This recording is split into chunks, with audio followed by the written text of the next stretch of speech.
Kia ora tātou katoa, no mai, haere mai. A very warm welcome to you all. I really appreciate that you're joining us for the first information session on the Refugee Sponsorship Program. We're all really excited to see you here today. And I just want to start us off with a karakia to welcome you all into this room that we're going to spend the next hour or so together. Tūtawa mai I runga, tūtawa mai I raro, tūtawa mai I waho, tūtawa mai I roto. Kia tau ai te Māori tū, te Māori ora, ki te katoa. Haumi e, hui e, tai ki e. I summon from above, below, within, from the outside environment to calm and settle the vital inner essence, the well-being of everyone, be joined together, united. Ko tangata tiriti toku iwi, ko Birgit Grafan Watungwa, toku ingoa, no reira, tēnā koutou, tēnā tātou katoa. As I said, a really warm welcome to you all. I'm very excited that you all were able to join us. We had a lot of people responding to our invitation, and I'm really excited that there's so much interest in our information session. And before we get started, I'd like to introduce my co-hosts today. The first one is Sarah Ward from Immigration New Zealand. We also have Alice Garner in the background from Immigration New Zealand, who's supporting our session today. And we also have Nick Reno from the Southwest Baptist Church talking about the sponsor experience from the previous pilot. So really excited that all three were able to join us.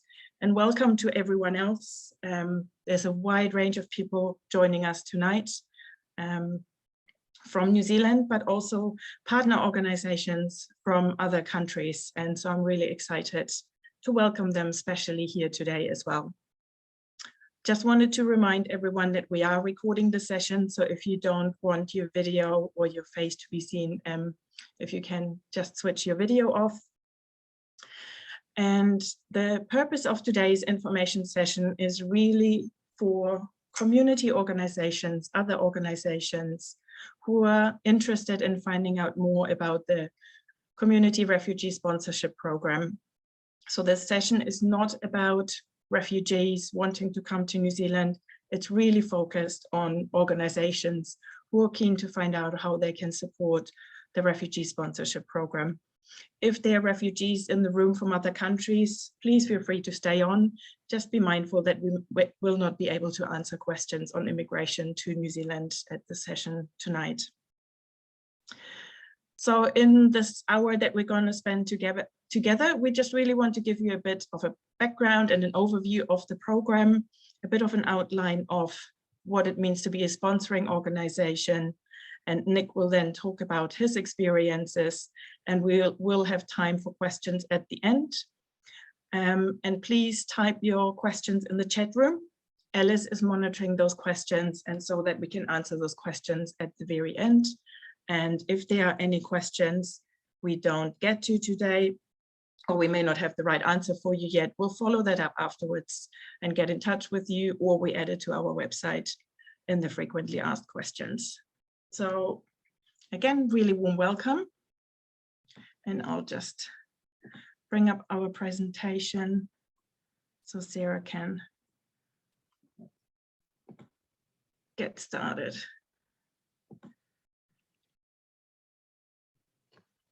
Sarah, over to you. What I forgot to ask, Birgit, is are you, Alice, going to move the slides for me? Yes, I will. Okay. Just let me know when. I suddenly thought I'm not technologically able. Kia ora koutou, it's lovely to be here tonight. And although there's a lot of faces, I see quite a few familiar, friendly faces. So that's lovely.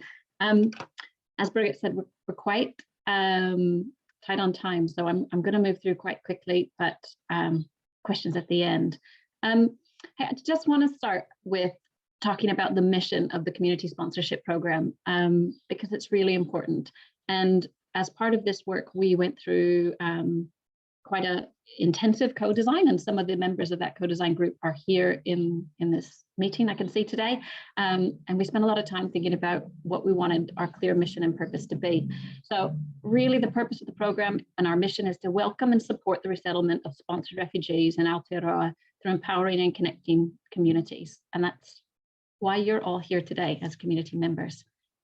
Can we switch the slide, please? Do you want me to get? Yes, that would be good. Or did you want this one first? Why don't I do this first? So as I mentioned, we got here from, there was a pilot program who many of you may be familiar with that ran from 2017 to 2018. And Nick, who's going to speak later, was one of the, from Southwest Baptist Church, was one of the first sponsor program organizations who were part of that. So it'll be, you'll have an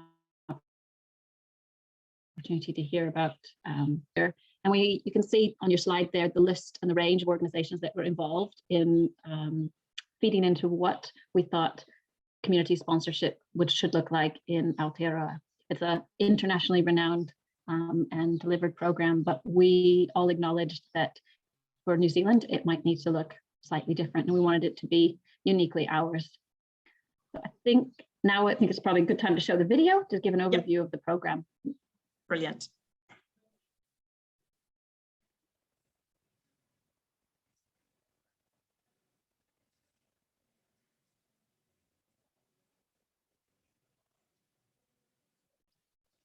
There should be audio, Birgit. Oh, is the audio not? Sorry. Can you not hear the audio? No. Oh, okay. If it doesn't work, we'll just send a link. Maybe we can pop the link in the chat for people if we can't get it to I'll do that. the audio. Okay, that is unfortunate, but that's a learning for next time.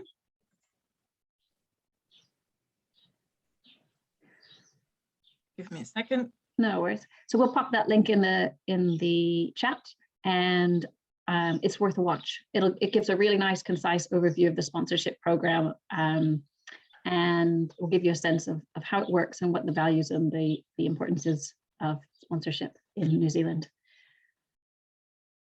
This looks like a complicated page, so I'm going to move through it quickly. But essentially, this is the process map that we designed as part of the co-design to look at what would the journey of a sponsorship organization and people being sponsored through community sponsorship look like in New Zealand. So if I start at the first bit, this is you guys are at the very first circle. You're a group that are potentially interested in becoming an approved sponsor. The idea is that Host Aotearoa is an umbrella organization who you would get in touch with to find out more about sponsorship. Host Aotearoa will have coaches that can support you through the application process, how to find the application to become an approved sponsor, and help you navigate the requirements to go through that process. Following your, as part of your application, you'd need to do child protection training. People will need to do police certificates, and then create a settlement plan to apply to become an approved sponsor. Your settlement plan is not about a specific family's needs, but demonstrating as a sponsor organization that you are thinking about what kind of services and community activities you'd be wanting to connect families to. As a sponsor organization, you submit your application. It will be reviewed by Immigration New Zealand, as well as a panel of other participants. So we'll have former refugees on an assessment panel, as well as other government partners and Host Aotearoa.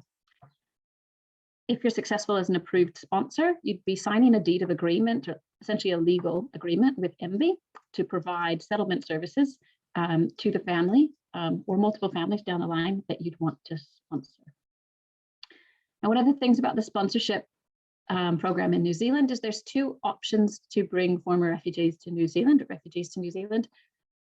As a sponsor, once you're approved, you have the option to either nominate a family who meets the policy criteria to come under this policy, or you can ask for a UNHCR referred or identified family to sponsor. Can we go to the next slide? Sorry, there we go. Thank you. And I'm just going to touch on this quickly because, again, the focus of tonight is really around how to become an approved sponsor and the support that goes with that. But I think it's important to just call out what are the requirements, because it's slightly different if you're familiar with the quota program or other migrant categories. The eligibility criteria are quite specific for CORES. So to be sponsored as a refugee under CORES, you need to be a mandated refugee. That's the first criteria. So that means under UNHCR's mandate, you need to meet essential immigration criteria around security and risk and settlement and health assessments. The health assessments for CORES are in line with what you would need to, the state of health you would need to be in as a migrant category. You need to be residing in a country that's a UNHCR priority area and one of the international regions where New Zealand quota program settles from. So essentially, we're talking about, you can almost choose anywhere in the whole world with the exception of Europe. And then it needs to be a UNHCR priority area.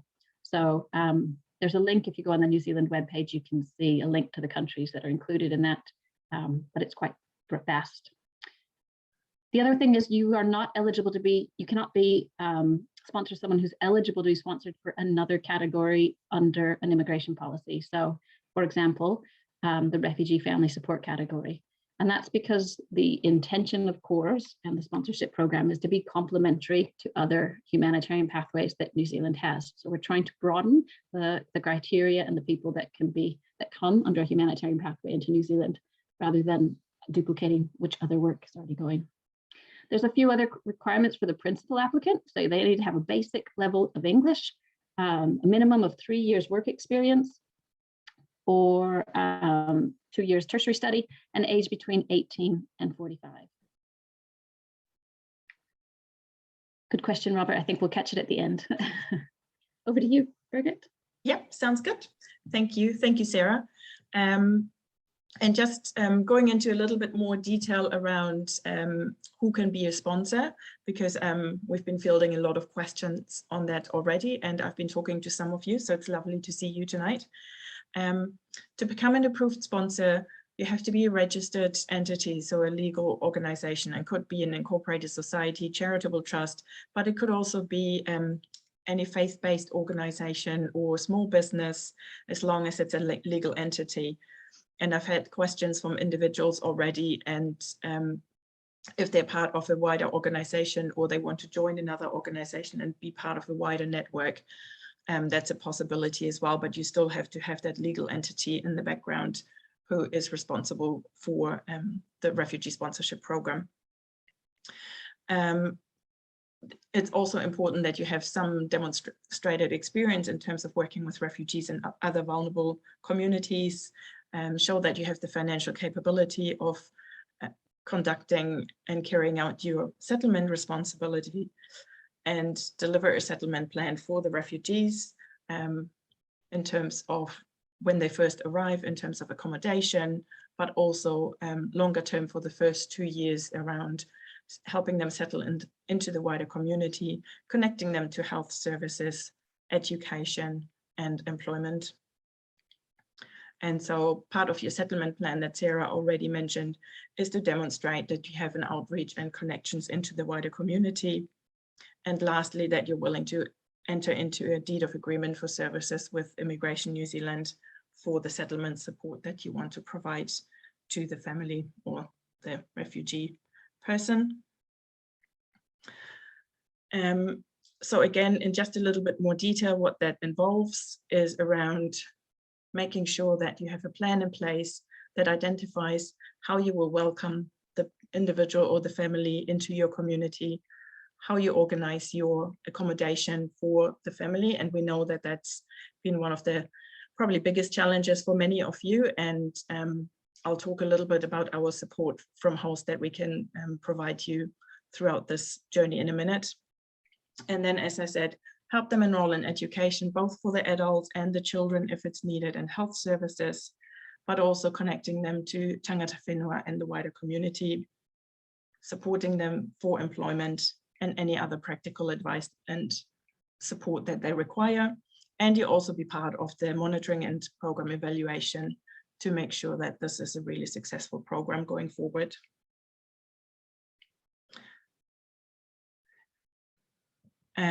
As part of that initial application process, you fill in the application form, you develop a settlement plan, provide financial information about your organization, and complete the fundamentals of child protection course. Have to provide a child protection statement, complete the police vetting process, and we can support you through that process as well. I know we're talking really fast going through some of these steps. We put up this diagram because I think it really illustrates quite well that this is a really wider community response to the settlement of refugee families. Of course, at the national level, you have HOST as the umbrella organization with support from other organizations, MB, other government departments, and Tangata Whenua. But at the core of the program sits, of course, the sponsored refugee or refugee family that you support on their journey of settling in New Zealand, and the support we can provide you on that journey. So just wanted to talk really quickly about the role of HOST Aotearoa. And a lot of people have been asking me, what support can you provide? And my answer has been really any support that you need as a sponsoring organization. And that starts from day one, when you decide as an organization, if you want to apply to become an approved sponsor. We can be your sounding board, we can answer your questions, and we can also talk you through the application process. Once you decide that you want to go ahead, again, we'll support you with anything that you need to do to get through that process so that you can then successfully submit your application. And as Sarah mentioned, that could be through the team that we're going to have on board, but also through information on the website, phone conversations, meetings, individual meetings, but also meetings with your organization or your group. Once you are an approved sponsoring organization, we'll continue to support you during that time. So during the time when you start preparing for the arrival of the refugee family, we'll support and guide you during that time as well. We can provide training and other information and resources that you may need to make sure that everything is in place for when the family arrives. And we'll put a lot of resources on our website. And I'm already collating a lot of information at the moment from what I've been hearing, what people need, and we'll provide the resources. We provide links to other organizations that can support the settlement, but we can also create materials and videos, anything that you really need to make sure that people don't have to duplicate their efforts. We can be that go-to place really for all that information. And now I would like to hand over to Nick to talk about the experience as a sponsor in the initial pilot. Nick, over to you. Don't forget to unmute yourself.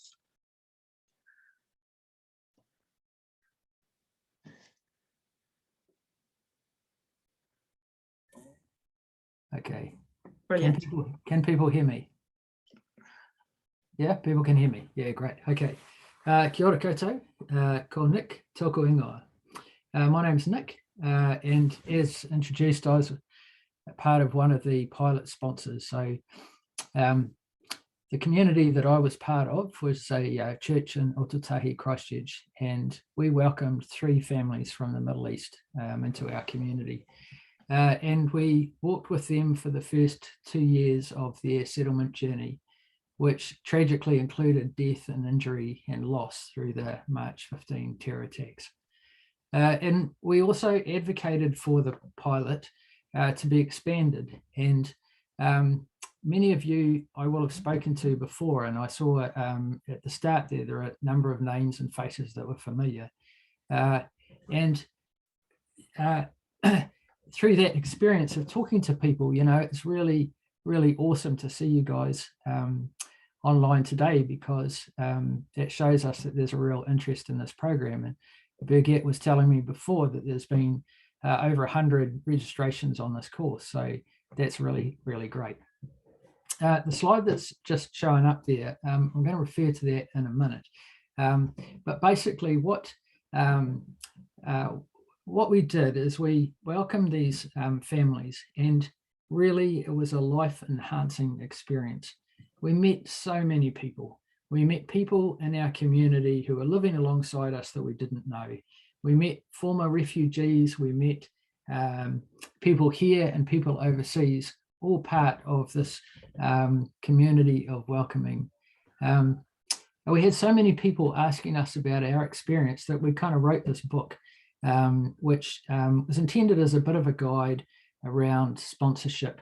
Now, it relates to the 2018 pilot. So if you see anything in the book that you think, oh, that's a bit different to what Host was telling me, go and see Host, okay? Host are the experts. This is the 2018 pilot. And just a plug for that book. So all profits go to supporting refugees, and you can get it online on Amazon, or you can get it in print off the publisher's website. And there's a link to it on the Host website. Welcoming the three families was really indescribable. We'd spoken to each of them offshore. So when we met them at the airport, it was like meeting friends. It was like you knew them and they knew a little bit about us. And there was like a real excitement, kind of like meeting long lost friends. We felt like we had a lot to talk to each other about as we got to know each other. And another big part of it for us was learning that it was part of a global movement, that we were part of this global community of people like us who are welcoming refugees. And so it's a contribution to a global issue. And Birgit has referred to that slightly. Now I just want to mention three challenges that we grappled with. I'll make it quite short because I know that we want to spend the majority of this call on questions. But there's just three things that I just want to briefly mention. And I know from talking to many of you that you're going to think that it's about housing, that we've got a housing crisis and how can we possibly find a house? And housing was a challenge. You know, we had to find 3 houses. It was a challenge, but we're resourceful and you are resourceful. We have networks and you have networks. And if you get your team together and use the settlement plan as a framework, you can figure it out. You can figure it out. The houses are there. Now, the challenges that I want to talk about were things that were really unexpected for us. The first one was about empowerment and putting empowerment into practice, because we wanted our help to be a hand up, not a handout. We saw ourselves as offering a platform for the newcomers to rest on until they found their feet and moved into whatever New Zealand had for them. And so we kind of adopted this value or this lens of empowerment, and we tried to put all our actions through a filter of empowerment. Did they empower or did they disempower? And it was a challenge because while it seemed pretty straightforward when we were talking about it and that's part of our preparation, in reality, it was quite hard. You know, a simple example is you could take the family to, so we welcome families, so I always talk about families, but it could be an individual refugee, but you could take them to go and do the shopping. Sounds easy, right? No worries. We've all got cars, we've got access to cars. But that family will have to do the shopping next week and the week after that and the week after that. So taking your car is a simple solution, but it's not really empowering. You really need to look for solutions that allow a refugee to do the same thing over and over again without depending upon you. So that's the first thing, putting empowerment into practice. The second challenge that we had was around expectations. What were our expectations of welcoming and helping these families settle? And what were their expectations? And trying to be quite clear about that and quite kind of open, almost to the point of kind of getting it out on paper beforehand.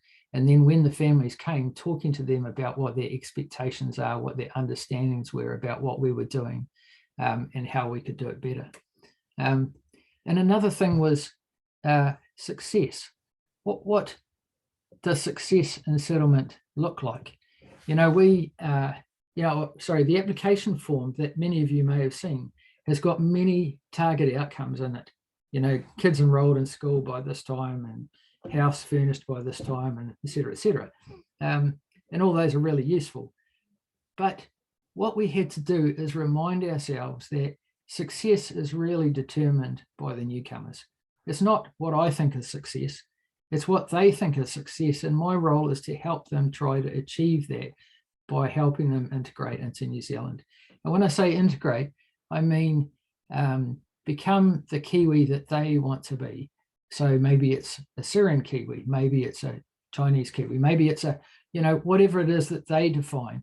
It's not about them adopting my culture and my worldview. It's about them enriching and contributing to New Zealand and contributing to our understanding of what it is to be human on this planet. Gosh, that's quite philosophical. Didn't mean to quite go there.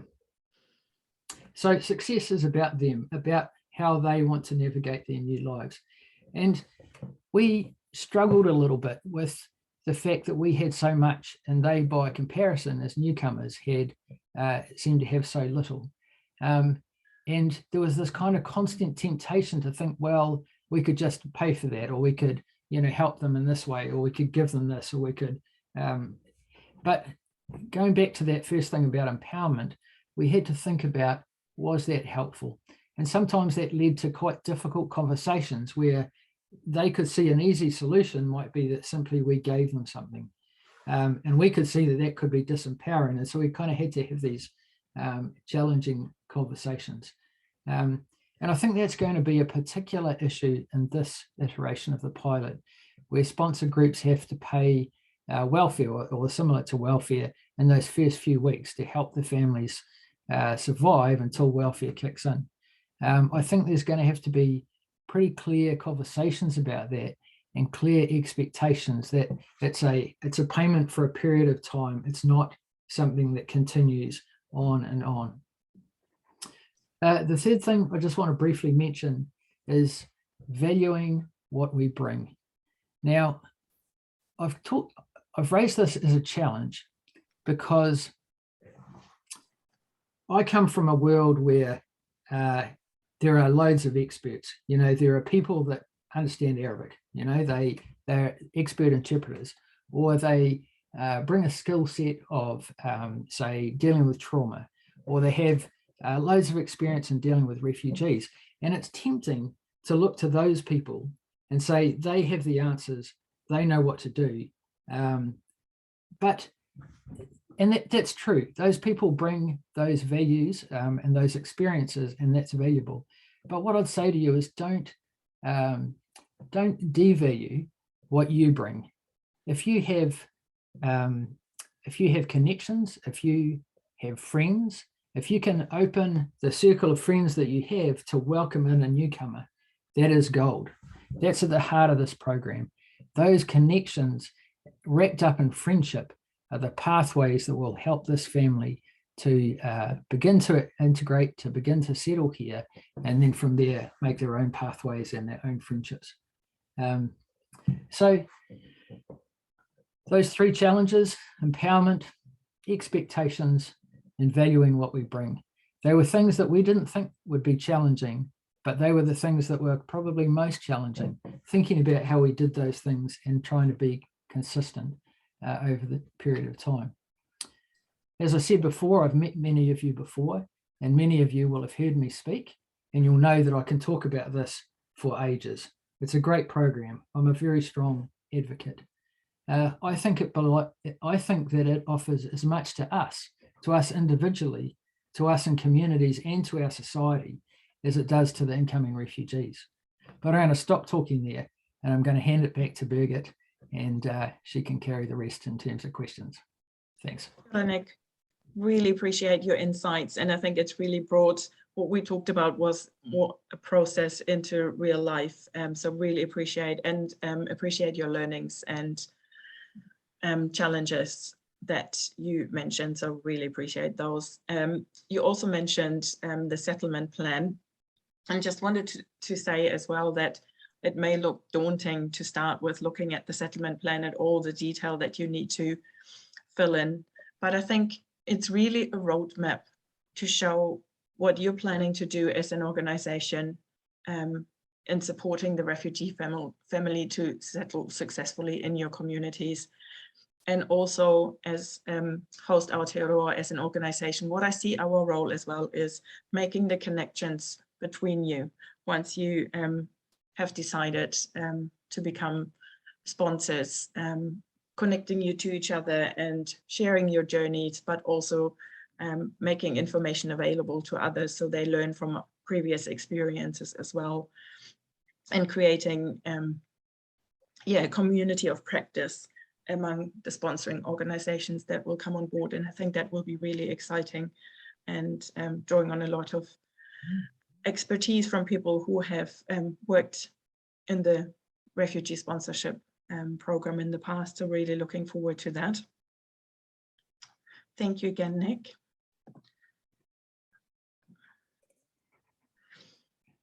Coming now to our question time. Alice, shall I hand over to you? Yeah, sure. Hello, everybody. Nice to meet you over the internet. I'm another member of Immigration New Zealand who's going to be working on this program for the next few years. So I'm sure I'll have the chance to meet many of you in person. I've been collating some of your questions as they've been coming through, and we've also had some questions that were sent in via email before the session. We probably won't have a chance to get through all of them. So as Birgit said, she will be in touch with some of you to talk about them bilaterally. There'll be FAQs on the website. And if you still don't think you've got a sufficient answer, definitely reach out to any one of us and we'll be able to put you on the right path. So I'm going to try and group some of them thematically and throw them at Birgit and Sarah to answer for you. So the first kind of category, there's like quite a big category of people asking questions about if you're an individual, can you sponsor, or how can you be matched with other people who are interested in sponsoring? If I'm a former refugee who's really keen to work in this space but don't have an organisation, how can I be involved? Then there's a question about when you've got a few groups who want to work together, what's some clarity around the legal status? Can just one be a legal entity and sign an MOU with the others, or how can that work? So maybe Sarah, if you want to answer first, and then Birgit, you can jump in if there's anything else. Yep, sounds good. Sure. I was so the answer to that is, if you're a single person, we are really keen to see you join up with a group of other people. So that's, Birgit and I have already been talking about that, and I think that's one of the key roles of the umbrella organization, is help pull together people who are interested in sponsorship and may not have the structure around them to be connected with other like-minded people who are interested in sponsoring. It's a true community approach to that. Is there another part, Alice, that I think the other one was around having multiple organizations, and I'm happy to answer that, Sarah, because we already had that case a number of times where we had a number of organizations want to sponsor together, and I think that's absolutely exciting as well. And our advice is that one of the organizations becomes the principal applicant. So if one of the organizations is a legal entity and would qualify, they can become the principal applicant who fills in the application form and takes on that responsibility for the sponsorship program, with the support from the other organizations who can be named and listed in the application plan and on the settlement plan as well. In terms of MOUs between the organizations, Sarah, do you have any advice on that, or is it more about then the wider community coming together? Yeah, so we had a couple examples of that last time for sponsorship, and some of those people are on the call now. An MOU around how you're going to work together is helpful as organizations or as individuals, but we don't have guidelines on what that looks like. So that's really up to that coming together of groups, how you formalize it. But if there's a need for something like that, I'm sure we can talk to some of you who've done this in the past and maybe get some templates if that would be something useful. But it would, you can then do with that what you need to do so that it really suits your circumstances. And if we still haven't answered that question fully, give me a call and we can discuss it in a lot more detail. Awesome, thanks guys. The next kind of quite common set of questions are around benefits and the types of government support that sponsored refugees will be able to access. A question around do they go to the Refugee Resettlement Centre in Mangere? Is the first kind of related, and what support would they get there? Is there, what type of benefits are they available to them? Social housing, is that available to sponsored refugees? And then a question related to, you know, if it takes 4 to 6 weeks for benefits to kick in, are they backdated to the first date when they arrived in the country, and what happens there? So kind of maybe again, Sarah, then Birgit, a little bit more detail on that. Sure. And Alice, punch me if I've missed one of those. That was a lot of questions in one paragraph. Okay, so benefits. People that come, refugees who are sponsored under the CORS category are New Zealand residents. So that means they have the same rights and responsibilities as other New Zealand residents. So the answer is essentially yes, they are eligible to apply and be assessed for benefits by MSD. And that includes accommodation supplement. So when they're in a private rental, they can be assessed for eligibility on that. And we've got some links on the probably on host page now, or on the INZ website, or on the settlement plan, about things like making a budget and what would be a family's budget on a benefit, so you can do some of the planning around affordability. There was a question about the resettlement centre. That is a point of difference from the first sponsor. So families that come through the CORS program won't be going at the Refugee Resettlement Centre. They'll come directly to wherever the sponsor organisation is. So if you're in Christchurch, they will join them, and one of your first responsibilities is to make sure you're at the airport with a big boot to collect all their luggage and take them to their new home. I think I answered the question about residents. In regards to social housing, one of the criteria for the CORS category is that the sponsor organisation identifies a private tenancy prior to the family coming to New Zealand. So what we don't want, of course, is people arriving in New Zealand and not having a place to stay. So once a tenancy or a property is identified, we'll be working closely with host and INZ, and we'll essentially book the travel once we've got the house, so that we can time it as close as possible to the family's arrival. And there was a question about backdated benefits. I'm afraid not, that doesn't work. So what the sponsor organization will need to do is ensure, as part of their planning and their budgeting, they've got enough funds to support the family when they arrive for those first weeks, while the family's waiting for benefits to kick in. That can take 4 weeks, 6 weeks. So it's good to have that kind of funding planned for, as well as things like the bond for the house, the private rental. All that will need to be taken care of before families arrive. Birgit, anything to add? In terms of the budget, because that's been another topic that we've been asked about quite a lot, is we're currently putting a template together for you where you can see in terms of the finances that you might need to consider pre-arrival and then on arrival, and then maybe some of the ongoing costs for the family, and then match that to the benefits that they may be entitled to. So we'll put, that's not a compulsory document, that's really just another guiding document for you to help you identify some of the costs, because sometimes there may be hidden costs that we may not even think about to start with. And so trying to add everything in there for you, and you can then adapt it to your local situation. And we will also put further information on specific benefits on the form, so that you have the links right there, so that you don't need to start looking for the information, but that you've got a starting point and an overview of the benefits that they may be entitled to start with. In the background, I'm also planning on working with MSD, so that by the time we know where there are sponsor organizations, that we can make sure that we connect you on the ground with working income staff, so that you can get the right advice as well. Oh, thanks, Birgit and Sarah. So the next set of questions is quite a few asking, is there a specific number or limit of how many refugees you can sponsor each year, or that each region around the country can sponsor each year? And is there a limit to the size of the family that you're requesting to sponsor if you're nominating? So the pilot, we're looking to sponsor 150 individuals over a 3-year period. Another really key objective, because it is a pilot, we really are keen to get a broad range of sponsor groups and a broad geographic distribution, because what we want to do is demonstrate or test the success of this program. So there aren't hard and fast rules about Auckland's going to have 10 families and Dunedin's going to have 10. We're really open, but it's one of the things we'll be working through as we have approved sponsors that come through the process, because really, we really want to be able to test that this is a sustainable model and it works across the MOTU.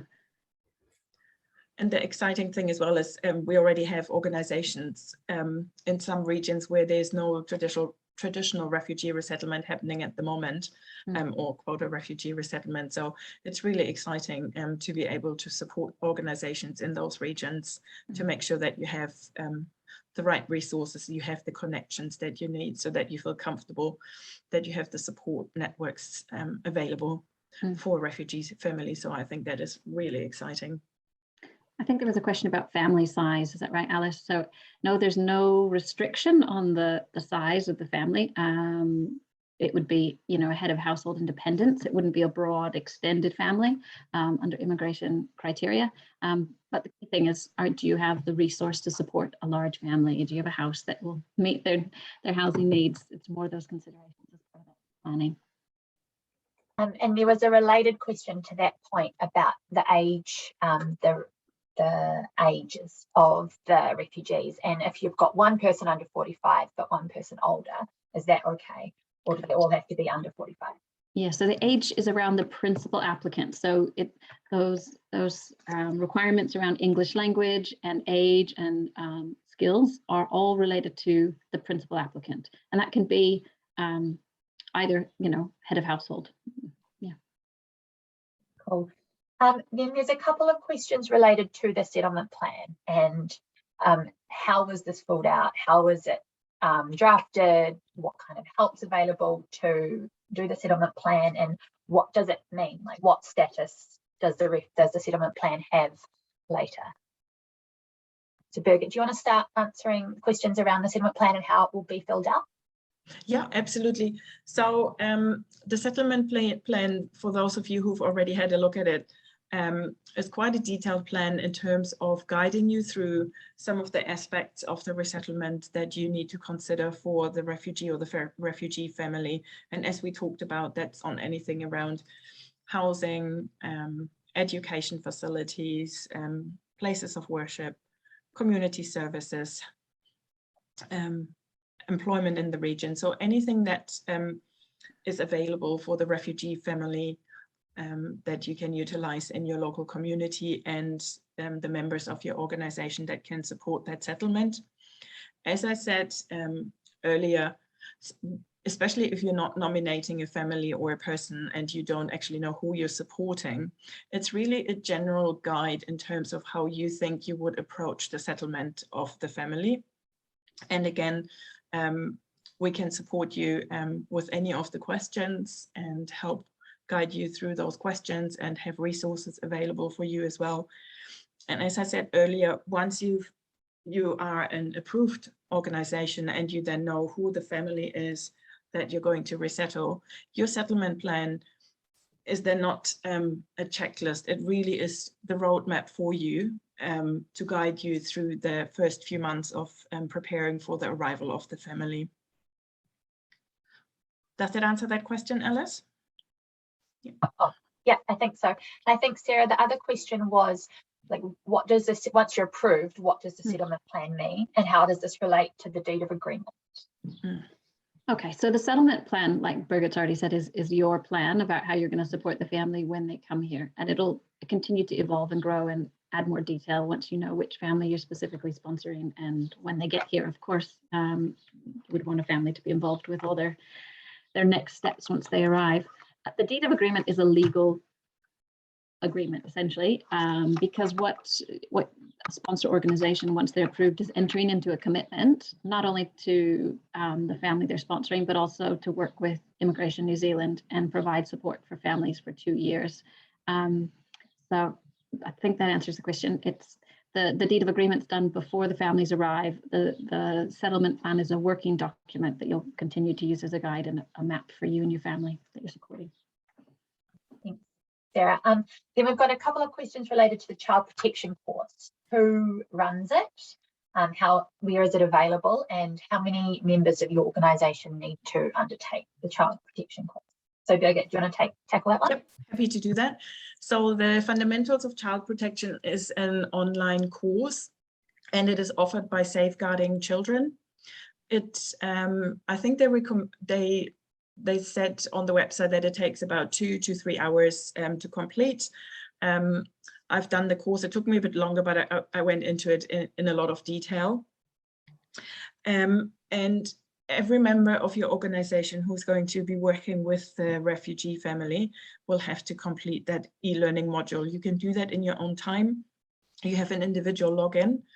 There's a cost, I think it's $45 per person, and you then complete the course, and by the end of the course you'll receive a certificate that you've completed that training course.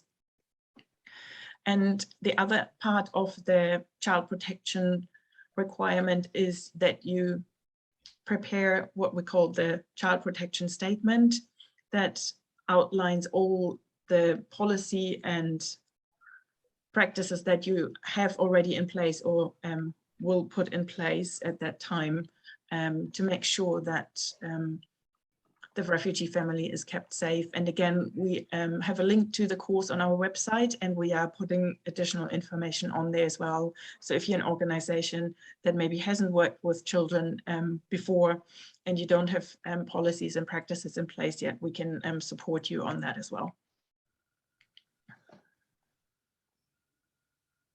Great. Now we've got a really good question about the timelines and how long does this process take from the point of applying through to the family arriving? So Sarah, do you want to answer that one? Yeah, how long is it? Sorry, Sarah. That's all right. So I think it's a tricky question. It's not a straightforward one.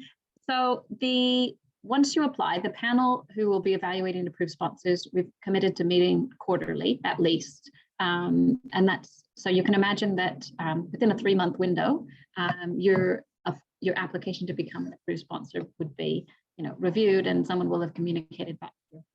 The next step along that is about whether you're going to have UNHCR identify a family for sponsorship, or whether you have a specific family already in mind that you want to sponsor.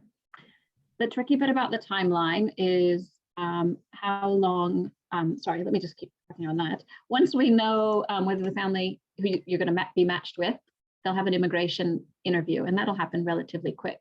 The thing that takes a little bit of time is all the checks. So there's a health check, of course, and then there's security risk checks about what we need to do as part of immigration, of course. And then the next, after a case is approved, so say that takes about 6 months, then the next bit is figuring out how we get people here. And that used to be a more straightforward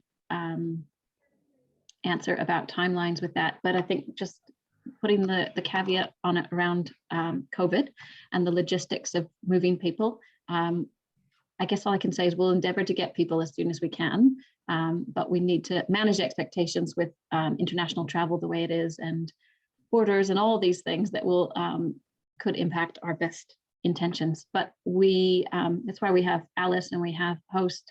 We really plan on having a lot of nitty-gritty detailed conversations about logistics of getting families that have been approved for CORS here to New Zealand as quick as possible.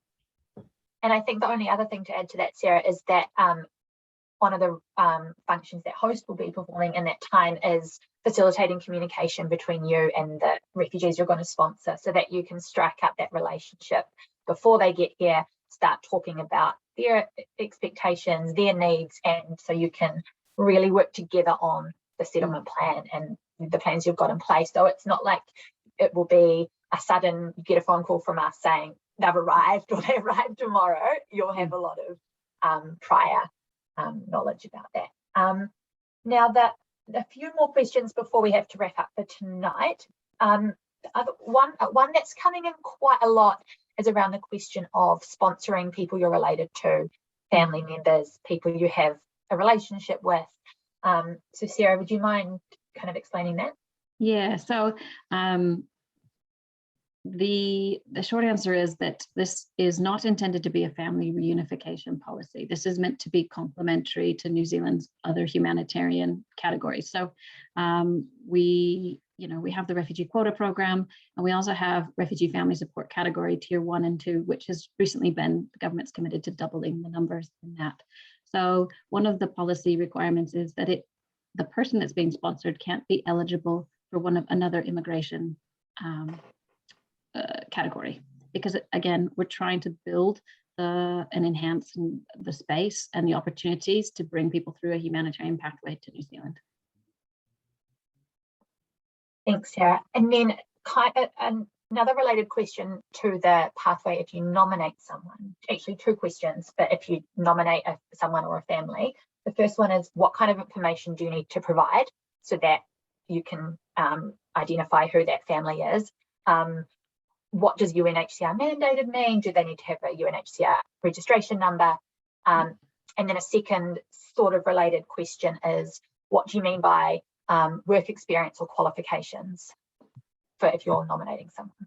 Okay, so I think to be mandated means you need to be under the umbrella of UNHCR's protection. So that is not a straightforward question because it seems to vary in country to country, but it would be known to UNHCR, recognized, registered with UNHCR, out of your country of origin. All of those criteria would be the first place we'd look. And I guess what I'd say is that that's a more fulsome conversation that we have once you're an approved sponsor about how we can work through that, because it is looking at each case and they need to go through an immigration interview or assessment prior to being accepted. So that will be done in a lot of detail, but those are the kind of overarching components. And I missed the second bit again, Alice, sorry. The second question was related to work experience and qualifications and what that means. Yep, so it's not specific about what qualification, so it's not a skilled work visa kind of category. We're looking for people that have at least 3 years of work experience in a certain field or tertiary study. So it's not specific to scarcity of skills. Awesome. And then there's a question on who organises and pays for the international travel and visas and things like that. Yep, so that immigration, the New Zealand government, not immigration, not me personally, New Zealand government pays for the travel and we'll organise and arrange all that. The domestic, we'll even, oh gosh, I was gonna say we cover the domestic travel. I'm pretty sure we do. No, Alice is saying no, we don't. We'll confirm that because I'm confused. I can't quite remember. I didn't think so, but there were questions about that. Okay, let me check because I've forgotten to be honest. We'll put that up on the website and let you know when the information's available. Okay. Anything else quick on the list? I will definitely have missed a few, so I'm sorry. It's quite hard to follow that running chat function as we go on. I think that covers the main themes of the questions that have been coming in. However, as we said, Birgit particularly is available to answer any questions. She'd love to meet and have a chat with anyone who has questions, just wants a little bit more, wants to be connected to other community groups that are interested in sponsoring. If you've got questions about the experience of what it was like last time, Nick's available, happy to speak to people about his experience and that more real human element of what it felt like, what it meant to his community. And yeah, there'll be frequently asked questions online. We'll make the slides available, and definitely a lot more of these sessions will be held, and we'll be able to fine tune them, and they'll be a little bit more polished. So you can invite any of your other community members, groups, contacts to come along to some of them. Birgit, did you, Sarah? Yeah, just in addition to that, because I'm totally aware this is just a really initial introduction to the program, and many of you already have a lot more detailed questions. We'll go through the questions again and put any of those up with answers on the refugee sponsorship websites. And also just wanted to point out for you, for those of you who may not have seen the information yet, on our website, I've been putting up information for sponsors. So when you go to the website, you just click on the sponsors tab, and it gives you a lot of the information in terms of what the application process map looks like. And that's literally, to start with, I've just taken the little icons that Sarah showed on the initial map and identified what things you need to consider in that part of the process. And the sponsors frequently asked questions will be there as well, so we can make sure that we put all your questions on there. And the other thing I started working on are the pages that are called community resources. And you will notice that they are broken down into the sections of the settlement plan, or roughly broken down into the areas of the settlement plan, to make sure that we have the information there for you as well, and also links to other information and services that may be relevant and support you in putting your settlement plan together. And the idea is that over time, we're building a real good place for you for resources and tools to go to, not just for the settlement plan, but longer term as well. And as we talked about, today was a really information session for everyone. But if you want to have a bit more of a chat about where you're at in terms of the process, get in touch with me. Hopefully by January, we'll have the coaches on board as well, and the coaches will then work alongside you through the application and settlement plan process. And I can talk to you individually, but I can also run information sessions like these for small groups, and I've done that in the past. And we just find a time that works for you, and I can meet you online.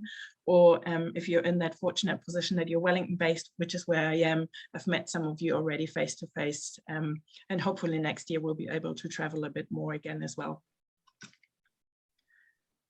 I'll just stop sharing. And I think we're really just on time in terms of wrapping up. And yeah, I hope you have all the information that you need. Thank you, Alice. She's put the link up in the chat room as well. And yes, please do get in touch.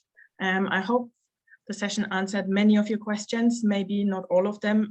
Yes, thanks for the question. We will definitely share the presentation. I'll put it up as a PDF on the website, as well as the recording. And please feel free to share that with anyone. Absolutely. And get in touch if you can't find it on the website, and then I can send it to you. Just to wrap up, I really want to finish our mahi and send everyone on their way with a closing karakia. Kua mutu o mātou mahi mo tēnei wā, manaki tia mai mātou katoa, o mātou koa, o mātou whānau. Aio ki te auranga. Our work is finished for the time being. Protect us all, our friends, our family. Peace to the universe.